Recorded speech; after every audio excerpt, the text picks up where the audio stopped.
ሸገር ካፌ ሸገር ካፌ ሸገር ካፌ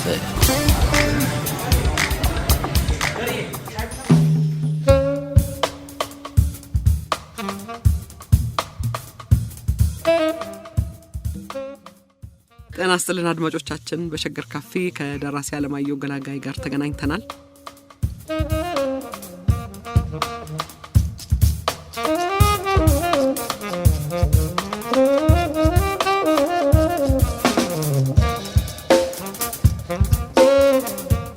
የዛሬው የሸገር ካፌ ውይይት ሊቄ ጡመ ልሳን ካሳ በህዳር ወር 1911 ከዛሬ 106 ዓመት በፊት የጻፉት ኢትዮጵያን እንደ አውሮፓ ሀገር ንጹህ ለማድረግ የተጀመረውን የመንገድና አደባባይ ስራ ይህን ያደናቅፈዋል ያሉትን ለልመናና ለምጽዋት የተዘጋጁ ሰዎች እንዲሁም የጽዳት ጉድለት ተላላፊ በሽታ እንዳያስከትል ልመና እንዲቀር የመጦሪያ ቤት ይዘጋጅ በሚል ርዕስ ያቀረቡትን ጽሁፍ በ2010 ውዱ ጣፈጠ ከመግቢያ ጋር አዘጋጅተው ለውይይት ቀርቦ የታተመው ጽሁፍ መነሻችን ነው። የልመና መነሻው ድህነት ነው። ድህነት ምንድነው ይላል በቴዎድሮስ ቲያትር ላይ ጸጋዬ አለማየሁ ቴዎድሮስን ሲያናግረው።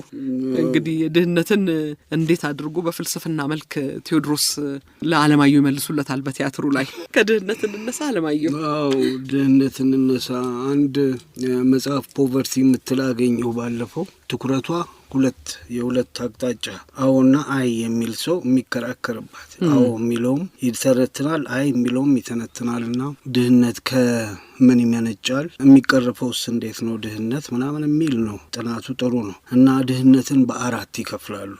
አንዱ አብሶሉት ይላል። እንግዲህ ፍጹም የሆነች ያጣይነጣ ምንለው ነው ደሃ ምንላት ማለት ነው አብሶሉት የሆነው። እና ሪሌቲቭ ደግሞ አለ ሲነጻጸር ድህነቱ ጎልቶ የሚታይ። ሲቹዌሽናል ደግሞ የሚላል ወቅት ምናልባት የድርቅ ሊመጣ ይችላል ወይ ጎርፍ ደግሞ ያ ውሃ ሊያልፍ ውሃ አደረገኝ ዳር ያቺ ሲቹዌሽናል የምትባለው አንዷ እሷ ናት።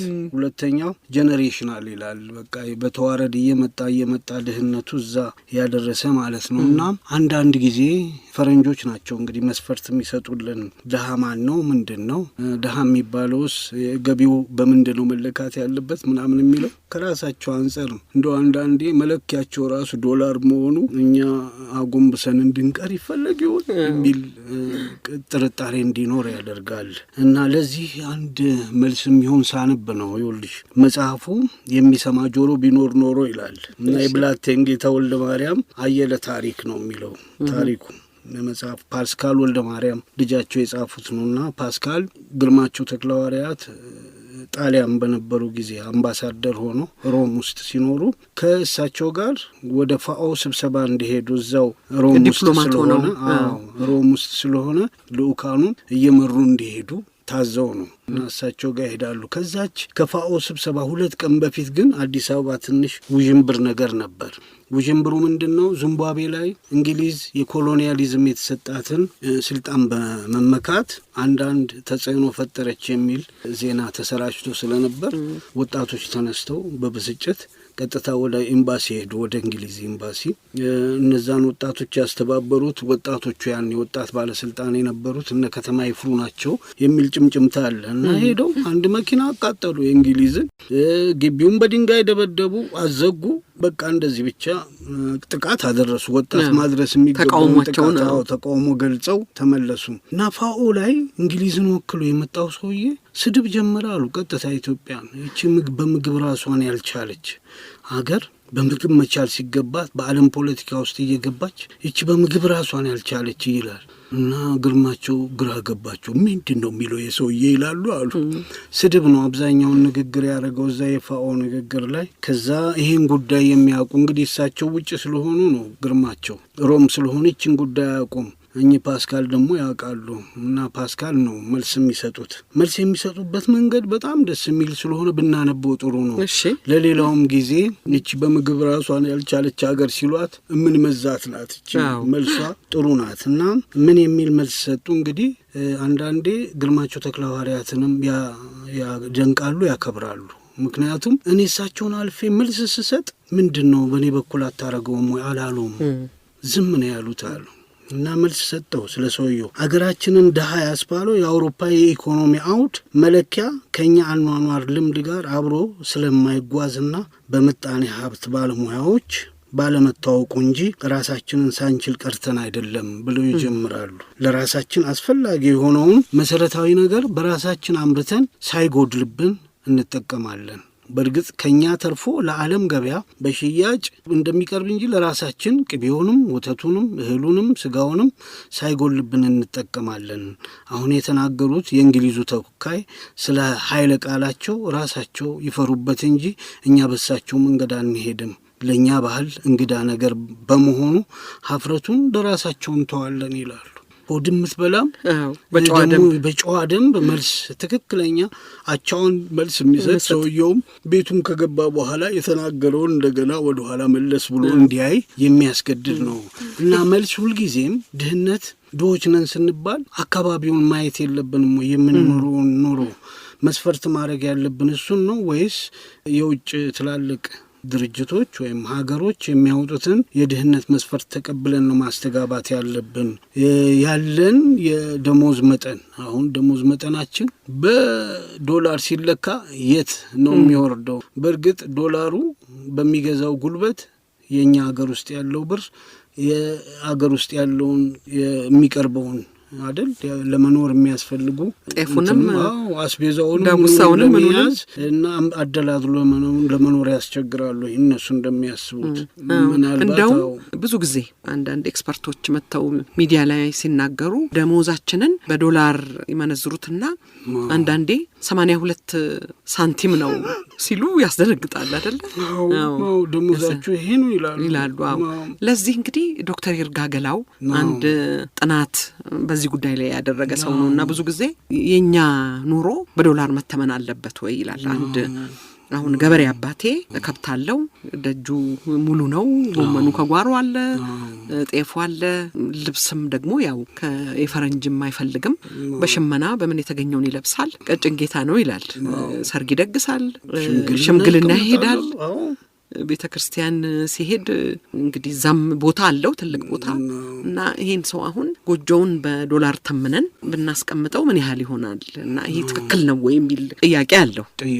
ጥያቄም አለው። እዚህ ላይም ጽሁፍም ጽፏል። ከዚህ በፊትም አቅርበው ነው ነበር እዚህ ሸገር ካፌ ላይ እና አንዳንዴ በዚህ መንገድ ማየት ለኛም ለራሳችንም ያሉንን እየተቀበልን ከመቀመጥ ይሄንን በዚህ መንገድ ብንመረምረውም ጥሩ ነው አይደል?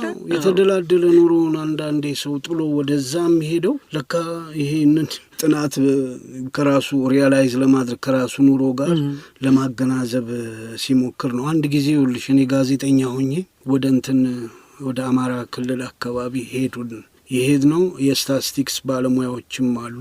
አካባቢው ላይ ያሉትን ወጣቶች ያስተባብሩና የገጠር ከተማው ውስጥ ገጠር ውስጥ ያለውን ኑሮ ስም ለመስጠት ነው እና አብሬ ሄዳለሁ አንዳንዴ ከቆጣሪዎች ጋር ቤት ውስጥ ያለውን የገበሬን እቃ እናውቀዋለን። ትልቅ ጋን ይኖራል። የተገዛው ምናልባት ከ40 ዓመት በፊት በ2 ብር ነው። አሁን ሲወርድ 2 ሳንቲም ይሆናል። ዲፕሪሼት አድርጎ ያረጋል። በከተማ ነው አይል ነው ያቺ እንዲደረጅ ተብሎ በዚህ በሬንጁም በምኑም ተቀብቶ የደረጀ ከአዲሱ ገንቦ እንደሚበልጥ ከአዲሱ ጋን እንደሚበልጥ ሁሉ አናውቅም። ሞፈሩን ይቆጠራል፣ ምኑ ይቆጠራል። መጨረሻ ላይ ቤት ውስጥ ያለው ቋሚ ካፒታል 12 ብር ከ5 ሳንቲም 11 ብር ከ5 ሳንቲም ይሆናል። ከዛ ገበሬውን ደግሞ ኢንተርቪው ያደርጉታል። እንዴት ነው አንተ አሁን ደሃ ነኝ ብለህ ታስባለህ ይሉታል። ክብሩ ይስፋ ምን ሆኜ ነው እኔ ደሃ መሆኑ? አገላብጬ እያረስኩ ጤንነቱን ነው የሚቆጥረው። ለካ ገጠር ውስጥ ስትሆኝ የምትቆጥሪው ማህበራዊ ህይወትሽ የሰጠውን የተደላደለ ኑሮና አገላብጠሽ ማረስሽን ጤንነትሽን ነው የምትቆጥሪው። ትክክልም ነው እኮ በዶላር ቆጥሮ የት ይደርሳል? ይሱ ልክ ነው። ያቺ 12 ብር የሆነች የዛሬ ስንት ዓመት የተደላደለች ከአባት የመጣች ቁምጣ ሁሉ እንትን ይላል። ያቺ ለስራ የሚያረጋት ቁምጣ አለች። ማአት አይነት ጨርቅ ተለጥፎባት እኛ ከደጅ ስናየው ስታዩ ድህነት ነው የሚያሳየው። የድህነቱን ነው መጠን የስራ ልብስ ነው ግን የስራ ልብስ ነው። እሷን እንትን ሲል ያቺ ነጯን ጋቢ ለብሶ ማህበራዊ ህይወት የእድር ጉዳይ የቁብ ጉዳይ የማስታረቅ የምናምን ማህበራዊ ጉዳይ ሲኖር ያችን ለብሶ ይወጣል እና እኔ ምን አይነት እውነትም እንደሚባለው ያኔ የነበረውን የሚናፈሰው ምን አይነት መደንዘዝ ውስጥ ነው ያለው። 12 ብር ከ5 ሳንቲም ይዞ ሀብታም ነኝ ይላል እያልኩ ነው እስከ ቅርብ ጊዜ ድረስ ጽፍ የነበረው። ለካ ያ ስንት ነው ዋጋው? ለምሳሌ ወደ ፈረንጆች አምጪ ማስታረቅ ዋጋ አለው እኮ አይደል? ማስታረቅ አይደል ማማከር። ሰው ቸገረኝ ሲል ዋጋ የለውም አለው። የድር ዳኛ መሆን አበል ሁሉ ይኖረዋል። ምን ይኖረዋል? ቢኖር አደለ። የድር ዳኛ እኮ ማለት የባንክ ማናጀር እንደማለት ነው አይደል? አዎ ያቺ ገንዘቧንም እንትን ይላል ያማክራልም። ይሄን ያህል ብትቆጥቡ እንዲሆናል ምናምን የሚለው አይነት የገጠሩ ማለት ነው። ገንዘብ የሚሰበስቡበት መንገድ አለ። አካባቢው ላይ ደግሞ ተቸግረው ወይም ረሃብ ቤታቸው ገብቶ የተጎሳቆሉ ሰዎች ሲሆን የዛ ሰውዬ ኃላፊነት ነው የዛ ሽማግሌ የማስተባበር እነሱ እንደገና የማቋቋም ስራና እነሱ ቢተመኑ ስንት ነው ዋጋቸው? በእርግጥ ትልቅ የፈረንጅ ከተማ ውስጥ የሚኖረውና ገጠር ውስጥ የሚኖረው ስራው እየተተመነ ቢሄድ ትክክለኛ ዋጋው ያቺ አርሶ የሚያገኛት ብቻ ናት ወይም ያቺ ንብረቱ ያቺ ገንቦና ጉሽጉሿ ምናምን ተደምራ 12 ብር ከ5 ሳንቲም ናት። እና በኋላ ነው እየደመርኩ እየቀነስኩ ስመጣ ነገሩ እየገባኝ የመጣው። አንገት ማስደፋት ይፈለጋል። ሁልጊዜም በእርዳታ ውስጥ እንድትኖሪ ኑሮሽን እየናቅሹ ወደ ውጭ እንድትቃዢ እና ስራሽንም ተወጥ እንድታረጊው ያግዛልና በስ ብቻ ያልና ጋዜጠኛ ሆኜ ብዙዎቹን ነገሮች በሙሉ በዚህ መንገድ አይ ነበር። በዚህ መንገድ ማለት ለምሳሌ 10 ዓመት 12 ዓመት የሚረዱ ሰዎች አሉ። ስንዴና ዘይት ከስራ ውጪ ነው የሆኑት። በመስራት መተማመናቸውን ተቀሙ። ያሳዝናል። እሷኑ አንዳንዴ ደምረው ሰርጉሉ የሚደግሱ አሉ። የሰው እንትንም የሚያወጡ አሉ። ምንድነው ተስካር ምናምን የሚያደርጉ አሉ። እና እዛ ሄጄ አንድ ጊዜ አንዲት ተራራ መሀል ላይ አለች። ወደዚህ ረሃብ አለ፣ ወደዚህ ጥጋብ ነው። መሀል ላይ ወንዝ አለች ከተራራ ጀርባ። ስለዚህ መንግስት ቦርቡሮ ውሃውን ወደዚህ በሽፍት በፕሮግራም ውሃ ወደዚህ መንደር እንዲገባ አረገ። እዛ ደስ በሱ ልዘግብ ነው የሄድኩት። ማንጎ አፍርተዋል። ሁሉም ነገር አለ እዛ። ብርቱካን ምናምን ይሄ ካሽክሮፕ ነው ምናምን የሚሉት ነገር በሙሉ ሊሸጡ ተዘጋጅተው ነው የሄድኩት። ከዛ እንግዲህ 12 ነው 20 ዓመትም ቢሆን ተረድታችኋል። እንግዲህ እርዳታ ሊቀር ያለ እርዳታ ማይሆንም ሲፈልጉ አሁን ይወሰዱታል። በቃ ሲፈለግ የነበረው እሱ ነው። እጅ መጠምዘዣዎች ናቸው እርዳታዎቹ። በእርግጥ ድህነትን እዛች መጽሐፍ ላይ አሁን ያቺ ፖቨርቲ የምትለው ላይ በእርግጥ ድህነትን ለማስቀረት ነው ወያ እርዳታ ሲደረግ የነበረው አይደለም። 1-2 ነው ተልእኮ ይላል። 1 ሰውየውን ማስነፍ ያ በእርዳታ ውስጥ ያለው፣ 2 የሚሰራውን ሰውዬ ዋጋ ማሳጣት። እዛ ለፍቶ ያገኘውን 5 ኩንታል ስንዴ እዚህ በነጻ እያመጣች ስትሰጪ ዋጋው በነጻ ከመጣው እርዳታ ጋር እኩል ይሆናል። ስለዚህ ያኛውን እንደሱ ማለት። ሁለተኛ አገር ውስጥ ያሉትን ፋብሪካዎች እንደዚሁ ቀስ በቀስ የእርዳታ ልብስ በማስገባት ፓራላይዝ እንዲያደርጉ ማድረግ ነው፣ መግደል ነው። አሁን እንጃ ሰርተው በሚፈልጉት መንገድ የሚፈልጉት ደረጃ ላይ ሳንደርስ የቀረን አይመስለኝም። እና የራሳችን መስፈርት ምናልባት ጥሪ ማድረግ ካስፈለገም ለምሁራኖቻችን በራሳችን ድህነትን እንደገና ሪዲፋይን ማድረግ ለራሳችን ሪዲፋይን ማድረግ ግድ ነው። ግድ የሚልበት ደረጃ ላይ ደርሰናል። ኩራታችን እንዳይቀማ ሁሉም ነገር ባለበት እንትን እንዲል ማለት ነው። ሌላው እንግዲህ ከድህነት በኋላ ልመናንም እናነሳለን ብለን አንድማየው ልመናና ምጽዋትን በሚመለከት ሃይማኖትና የባህል ስርዓትን አያይዘን ለምሳሌ ቆሎ ተማሪ የሃሚና ስርዓት አለ አይደል? ባህታውያን ወደ ላሊበላ ለአመታዊ ንግስ ሲሄዱ ይጠይቃሉ አይደል? መነኮሳት አማኞች ወደ ድሬ ሼክ ሁሴን ሲሄዱም እንደዚሁ ያችን መንታ አፍ ያላትን ዱላ ይዘው እናያቸዋለን። እናቶች ነጠላቸውን መሬት ላይ አንጥፈው ምን ተስለት ይላሉ። አሁን እንኳን ላይኖር ይችላል እንደዛ አይነት ነገር። ይሄ ባህልና ሃይማኖት ነው አይደል? አንድ ላይ ሞይ ቀለቤ አያሻረው አንድ ካራክተር አሉት። ሞይ ቀለቤ የሰንበት ዱቄት ይላሉ። በየቤቱ ነው እየተቀበሉ እሱን አነባበሩ አድርገው ቤተ ክርስቲያን ለሚያስቀድስ ሰው ነው የሚሰጡት። ደግሞ ይጣፍጣል ይላሉ። እኔ በልቼ አላውቅም። ዳቤው በጣም ይጣፍጣል አለ የቤተ ክርስቲያን እሷን ሰርቶ አሁን እነዛ ድሮ በኩራት ያመለጡኝን ነገሮች በሙሉ በማሰስ ላይ ነው ያለው። ፈልግ ሰንበቴዋንም አሁንም ቆይ እናወራታለን አስፈላጊ ስለሆነ እና ይኸውልሽ ባህልና ልማት በኢትዮጵያ የሚል ነው እንግዲህ ፎረም ፎር ሶሻል ስተዲስ ያሳተመው መጽሔት ላይ የአደባባይ ልመና ምጽዋት በሚል ራስ ወርቅ አድማሴ የሰጡት ላይ ነው። እሷን ነው ሃይማኖትም ባህልም በልመና ላይ ያላቸው ገቢር ምንድን ነው ግፊት በማድረግ በማበረታታት ልመናን የሚያስቀጥሉ ናቸው ወይስ ልመናን በማነወር ላይ የተመሰረቱ ናቸው የሚል ትንሽ ጥናት አድርገዋል። እና የቆሎንም የምኑንም እሱም በምጽዋት የቆሎ ተማሪዎቹም በምጽዋት ፎርም ይይዙትና ለዚህ ነው ልመናና ምጽዋት ያሉት። የሃይማኖቱን ሳንነካ ልመና በከተማ ውስጥ ያሉትን ነገሮች ለመለየት አለብን ነው የሚሉትና ልመናን ዲፋይን ያደርጋሉ። የወደድኩበት ገለጻ ነው። ምን ይላል? ማንኛውም ራስን ዝቅ አድርጎ በመማጸን የሚደረግ ስጦታ መጠየቅ ነው ይላል። አሪፍ ናት። እንትን በማለት ያቺ ራስሽን ዝቅ ማድረግ ተገቢ ነው አይደል? አይን የሰው አይን ይፈጃል ይላሉ ለማኞቹ። ከሰው ፊት አይፈጅም የሚል አለ። እሳትና ምናምን የልመና ነው ራሱ እና ከቤቱ እንዴት በችግር እንደወጣ ለመግለጽ ነው። እና አንዳንዴ ይችን የሚገልጹ አሪፍ ፓራብል አይደሉም ባህላዊ አስተምህሮቶች አሉ። ሲያምጣው አንዱ እንግዲህ የኛ ቢጤ ኩራተኛ ነው ግን አልቀን ነው ኑሮ እያሽቆለቆለች ለልመና እያንደረደረችው ነው። ከዛ በመለስ ሊተዳደርባት የሚችል ገቢም የለችም ምናምን እና ልመና ግድ ሆነ። ግን ደግሞ ኩራቱ አለ አይደለም። እንግዲህ አሁን ይሄ የራስ ወርቅ አድማሴ ትርጉሙ እዚህ ላይ ነው የሚመጣው። ምንድነው የሚለው? ማንኛውም ራስን ዝቅ አድርጎ ነው አይደለም ልመና ሲባል። ይሄኛው ግን ዝቅ አያደርግም። እንትኑም አለ ኩራቱም አለ ለመለመን መገደሉም አለ። እና በር ላይ ሲቆም ምንድነው የሚለው? ጀግና ከበር ቆሟል ይላሉ። በቃ ልመና መሆኑ ነው።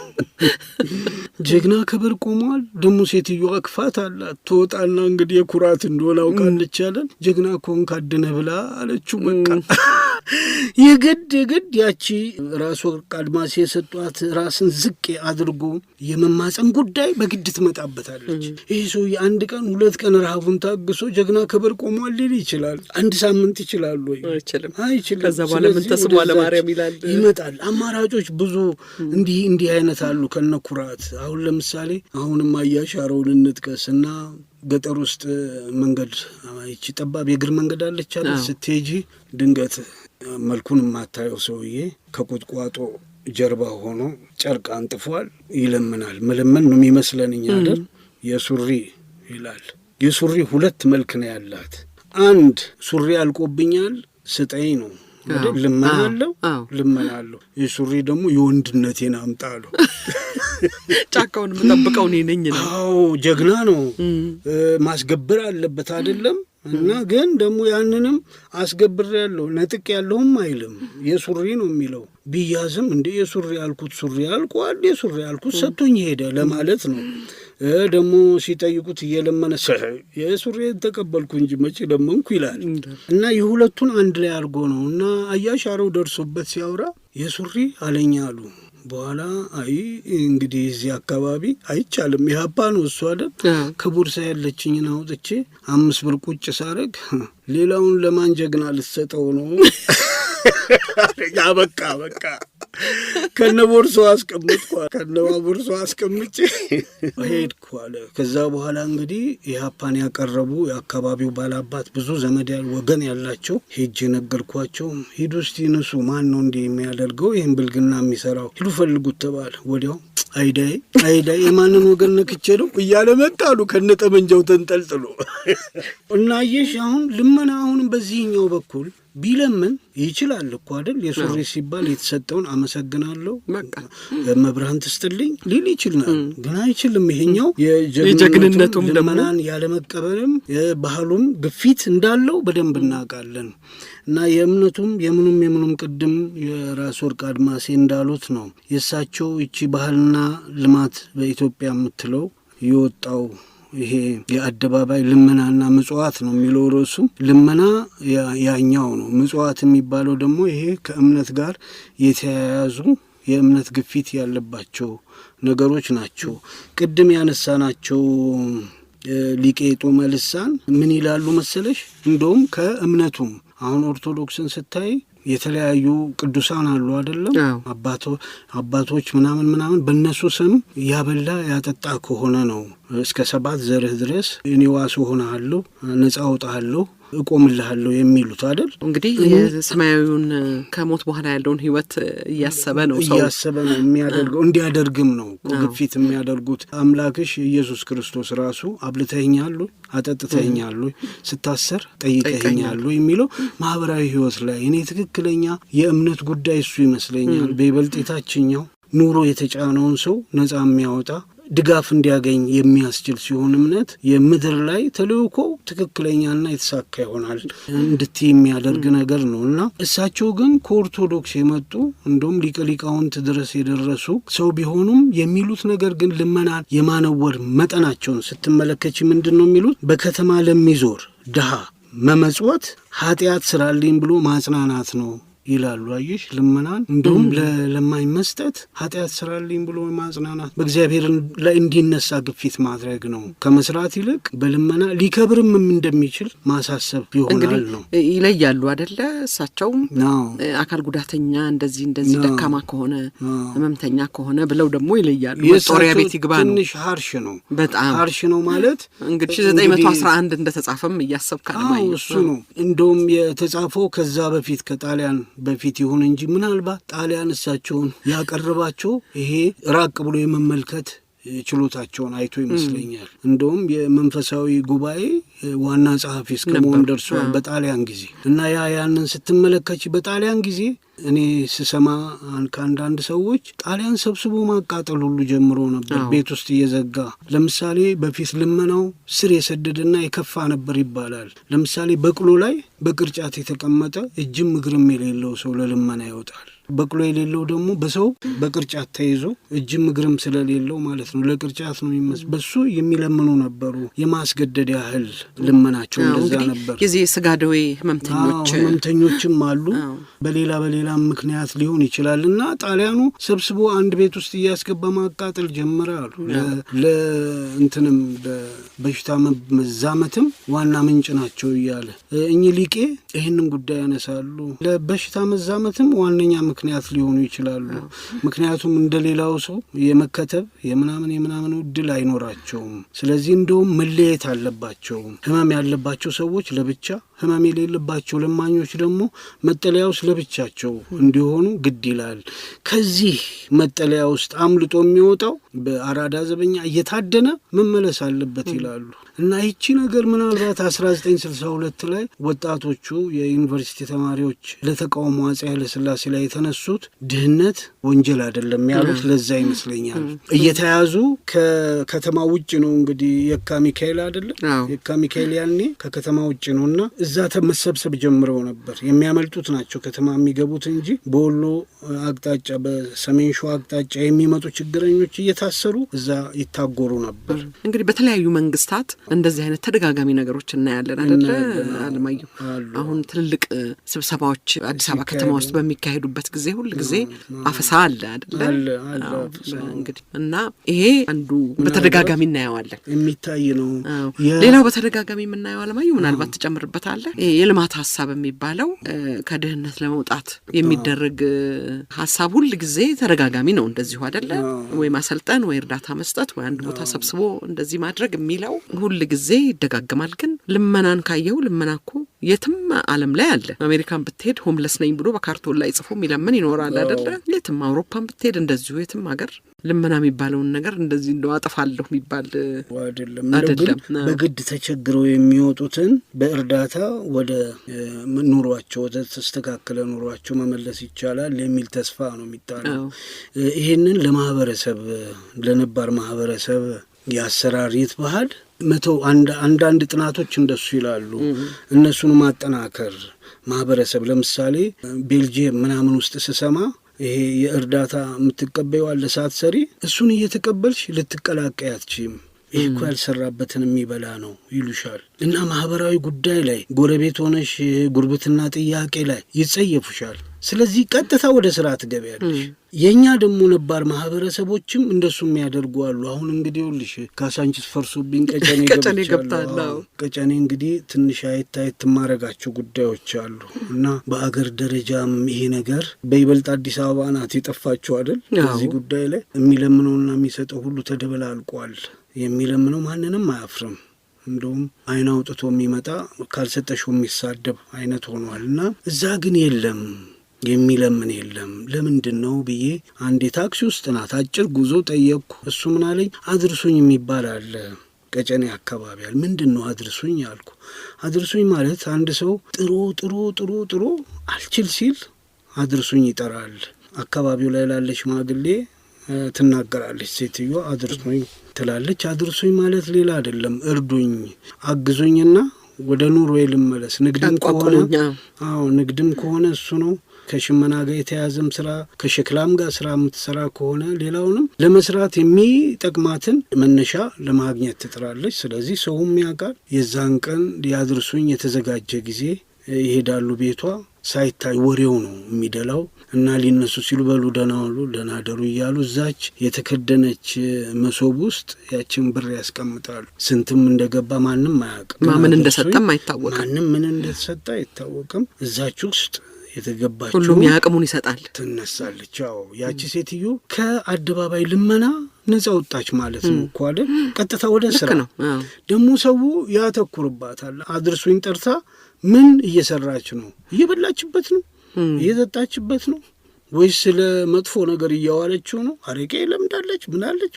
ያንን ሁሉ የሚከታተል የማያይ መስሎ ሊያይ ይችላል። ስለዚህ ያቺ ሴትዮ ቶሎ ወደ ስራዋ ገብታ ኑሮዋን ወደ ማቋቋም ነው የምትሄደው እና ይሄ ደግሞ የማህበረሰቡ ቫሊዩ ያለበት ጉዳይ ስለሆነ ማህበረሰቡ ይጠብቀዋል ማለት እንደው ተነስተሽ እኔ ዛሬ አድርሱኝ ብዬ አንቺ ስትታየኝ በአድርሱኝ ተነስተ ደግሞ አሁን ምናምን አትይኝም። ትልቅ ነውር ነው። እንደውም አንዷ እንደሱ ብላ ተሳድባሉ ፈነከተቻት።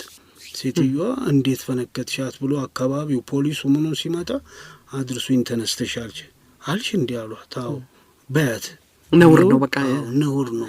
ይሄ ልክ አይደለም። በቃ እንደው ብትሞችም ምስክር የምታገኝ አይመስልም ያቺ ካፈሽ ከወጣች። ስለዚህ ይጠብቁሻል። እንዳታፍሪ እንዳትፈሪ የሚያረጉሻል ማለት ነው። ባድርሱኝ መነሳት እየተደበቅሽ ነጠላ ለብሰሽ ራቅ ወዳለ ቦታ ሄደሽ እጅሽን ብትዘረጊ ምን ያደርጋል ለማህበረሰቡ? ያውም ደግሞ ለማይጠቅሙ። ከዛም ባህሪሽ ከተበላሸ በኋላ ተመልሰሽ እኮ ወደ ቤትሽ ያንን ኑሮ አታገኘው። ኑሮ የነበረው እጅ መዘርጋት ተለምዷል። እና ይሄ ትልቅ አስተዋጽኦ ያለው ምናልባት በማህበረሰብ ኮሚዩናል የሆነ ነገር ሲፈጠር ይችንም ከግምት ውስጥ መክተት። ሌላ ደግሞ መንገድ አላቸው ደስ ያለኝ። ለምሳሌ ፋሲካ ሲደርስ፣ ገና ሲደርስ፣ ያ ዘመን መለወጫ ትላልቅ በዓሎች ላይ ገንዘብ የምታስቀምጨዋል። በየቀን ሰራሽ ከየትም ወጣሽ ወረሽ ቀን ላይ ታስቀምጫለሽ። እየተመዘገበ ይቀመጥልሻል። ለበዓሉ ነው። ማን ነው ሰብሳቢው? ይሄንን የአካባቢው ሽማግሌዎች ናቸው የሚሰበስቡት። እሱን የትሽ ታስቀምጫለሽ። ይሄ ለካ እንደ አቴንዳንስም ጭምር ነው። አመቱን ሙሉ ነው የምታስቀምጪው። የፋሲካ ሲያልቅ አንድ ወር ወና ደግሞ ፋታ ይሰጡሽና በሉ ካሸር ተጀምሯል ይባላል። እንደገና እየወሰድሽ ታስቀምጫለሽ። አቴንዳንስም ጭምር ናት። 3 ቀን 4 ቀን 5 ቀን ሳትጥይ ከቀረሽ በቃ እንደው በሚያሰጋ ሁኔታ ችግር ላይ ወድቀሻል ማለት ነው። ስለዚህ ሰውየው ሰብሳቢው ይጠራሻል። ምን ነው ያንን ከጣልክ 5 ቀን 6 ቀን ሆኖሃል፣ ምን ሆናል? አይ ቸግሮኝ ነው። ለዛች የሚሆን ገንዘብ ካጣ ሰውየው ከፍተኛ የሆነ ችግር ላይ ወድቋል ማለት ነው። ስለዚህ ከሚቀመጠው የካሸሪ ገንዘብ አለ አይደል? ከሱ ላይ ቆጥሮ የተወሰነ ብር ይሰጠውና ፋሲካ ከመድረሱ በፊት መልስ ሰራ አርግና ይለዋል። ይሄ የተፈቀደ ነው። ሁሉም ያውቃል። ደብቆ አይደለም የሚሰጠው። ያ ሰውዬ በኃላፊነት እንደዚህ ለተቸገሩ ሰዎች ያ ብር ዝም ብሎ ቢቀመጥ ምን ያደርጋል አይደል? ያ ሰውዬ የሰው ዕዳ ነው፣ እንዲያውም ደግሞ የዛ የካሸሪ። ስለዚህ ከልቡ ነው የሚሰራው። የሽመናውንም ቢሆን ሰርቶ ሌሎች ስራዎችን ሰርቶ ቶሎ ይመልሳል ያን ብር እና ያ ብር ዋጋው እዛ የሚፈለገው ቦታ ላይ ያርፋል።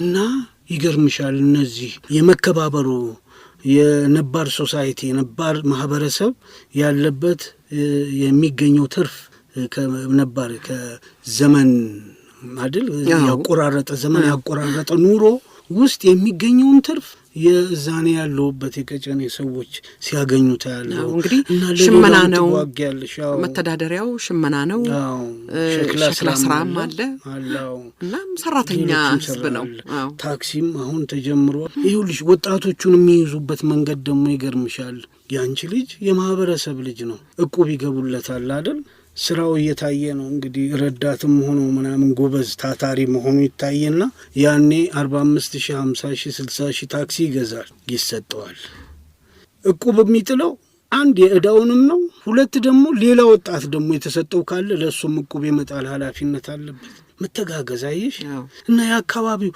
አንዳንዴ የከተማው የትራንስፖርት ሴንተር ቀጨኔ ሆኖ ነበር ላዳዎቹ አሁን በየግቢው ስትሄጂ የቆሙ ላዳዎች አሉ በየቦታው የቆሙ ተበላሽተው ተቀይረው ደግሞ ተሻሽለው እነዛም ተሻሽለው ያሻሽሏቸው ቦታዎች አሉ ስለዚህ ልጆችን የማህበረሰብ አድርጎ መቀበል ይሄም አንዱ ትልቅ እሴት ነው ለእንደኛ አይነት በኑሮ በመፍገምገም ላይ ለሚኖር ሰው መተጋገዝ ግድ ነው ያንን ነው የራስ ወርቅ አድማሴ አንዱ ለማህበረሰብ መተው መቻል አለብን የሚሉት የልመናን ጉዳይ ምክንያቱም ከቀጨኔ ወጥተሽ አሁን ብትለምኚ አሳፋሪ ነገር ነው የምትረጅበት የምትታገዥበት በቁቡም በምኑም በድሩም ብዙ መንገድ አለ ያቺ የፋሲካ መዋጮና የበዓል መዋጮ መጨረሻው ምንድነው የሚሆነው መዋጮ ሁልሽ እንግዲህ አሁን በፊት ስትሄጂ በዓል ደርሶ ሙክት በሩ ላይ የማይታሰር የትም የለም መንገድ ለቀጨኔ ስትሄጂ ባህልም አላቸው የመከባበር ተዋረድ ነው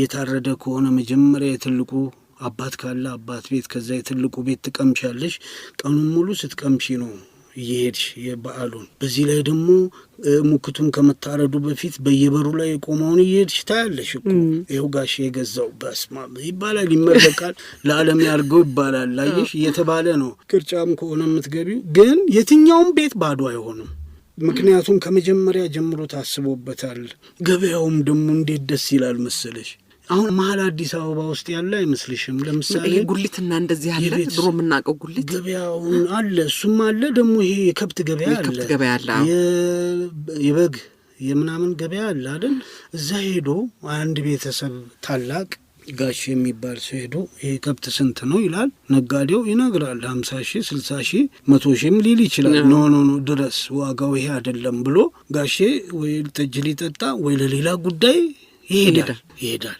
ከዛ በኋላ ያን ከብት በሙሉ አይኑ የሚያየው ማንም ሰው የለም ገና ሄደሽ ማታቂ ኮነ ስትነኪ እሱን ጋሽ አይቶታል ይባላል ነጋዴውም በሌላ ሰው እንደገና አያጫርትም ወይም ለሌላ ሰው ድጋሚ ገበያ አያቀርብም 3 ቀንም ወላ 4 ቀንም ጋሼ መጥቶ እንደገና ተስተካክሎ እስኪያፈርስ ድረስ ይጠበቃል ይሄ መከባበር አይደል በጣም አዲስ አበባ ውስጥ ማጠብቂው መከባበር ነው በጣም እና እነዚህ ያሉበት ቦታ ነው የገባው ባህር ነው አንዳንዴ ካሳንቺስ እንኳን ፈረሰ አይባልም ግን እኔ እቺንም ስለምፈልግ ውስጧንም ለመሄድ የተዘጋጀው ስለሆነ ነው እና ወደፊት ጥሩ ነገር አገኛለሁ ብዬ አስባለሁ ከዚህ በፊት ደግሞ እየለመንኩ ነበር ለምሳሌ ማን ነው ፈለቀ አበበን አያት ጋር ወሰደኝ አንድ ቀን ሲደገስ ባክ እያልኩ እየለመንኩ ነበር ፈለቀ አበበ ቀጨኔ ነው አዎ ተዋናዩ አያቱ እዛ ናቸው በኋላ አሁን በቅርብ ሄጄ ይሄ ነው ቤቱ ብለው አሳዩኝ ሄጄ አየሁ አያቱ የሉ እና እንትንል ነበር ለመጠጋት ሞክራለሁ ምን ድግስ ነው የሚደገሰው የእንትንም የፋሲካም ቢሆን የገናም እንዱ ዝም ብለንኛም ይዘን ሄደን የሳቸው ለመቀላቀል ለማየት ጨዋታ ይችላሉ አሉ በደንብ እና የሳቸውን ለማዳመጥ ነበር እና ይኸውልሽ አሁን አንድ ጓደኛ አለኝ ጓደኛ ይባልም ታላቅ ወንድም ነው ዶክተር ሰለሞን በርሄ ይባላል ቀጨኔ ገባለኛው እኔ ነኝ መቀላቀላልኝ ቀጨኔዎች ጋር የትወስዱ ሊቀላቀለኝ ነው እንግዲህ ጓደኞች አሉት እዛ አንዱ ጓደኛው ድግስ ይኖረዋል እዛ ያቺ የተሰበሰበች ድግስ ውስጥ አስገብቶ አለማየሁ ይሄ ነው እናንተ ጋር ገብቷል እንግዲህ አደራ ሰጥቻችኋለሁ ሊልልኝ ነው ብዬ ያቺን ቀን እጠብቃለሁ እሑድ ቀን ይሁን ቅዳሜ ቀን ነው ከዛ በፊት ግን መንገድ ላይ የሚያገኙኝ የቀጨኔ ሰዎች ባክ እዚች እንትን አለ ሰንበቴ መድኃኔዓለም ባክናለን ይሉ እንጋብዝ ሲሉ ሰለሞን በርሄ ጋብዞኝ ሌላ ቦታ የዛን ቀን ሌላ ቦታ ጋብዞኝ እዛ ነው የሚሄደው እያልኩ በቃ በሚቀጥለው መጣለው እያልኩ ለካ ሰለሞን እዛ ሰንበቴ ውስጥ አለ እዛ ነው የሚያስገባኝ የጠሩኝ 3 እና 4 ሰዎች እዛ አገኘኋቸው። በቃ ሰንበቴው ጋር አዎ ሰንበቴ እንዲህ ነው እንዴ? ትልቅ ጠረጴዛ የሚያክል ትሪ አለ። እዛ ትሪ ላይ እንጀራ ይነጠፋል። ሌላው በልቶ ሲነሳ እዛ ላይ ይነጠፋል እንጂ ይሄ የሰው የተረፈ ነው ወደዚህ ምናምን አይባልም። ወጡ ይወጣል እዛ ላይ። ጠላ በኩባያ ጠጅ በኩባያ ይሰጥሻል። ጠላውና ጠጁ ሲጎረብጥሽ ደግሞ ያቺ ብልጧ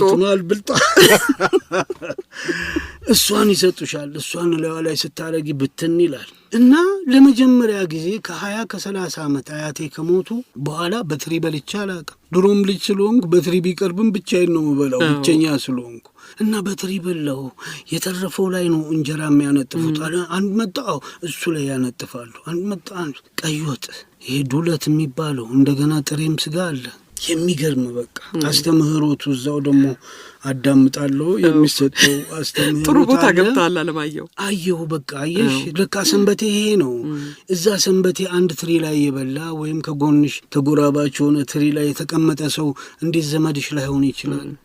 በምን ጠላት ልታረጊው ትችላለሽ? አብሮ መብላት እዛ ውስጥ አለ። አየሽ፣ እንደው ጥሩ አነሳህ አለማየሁ።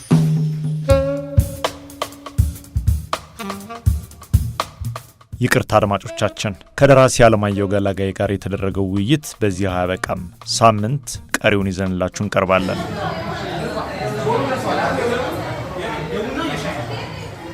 ሸገር ካፌ ሸገር ካፌ ሸገር ካፌ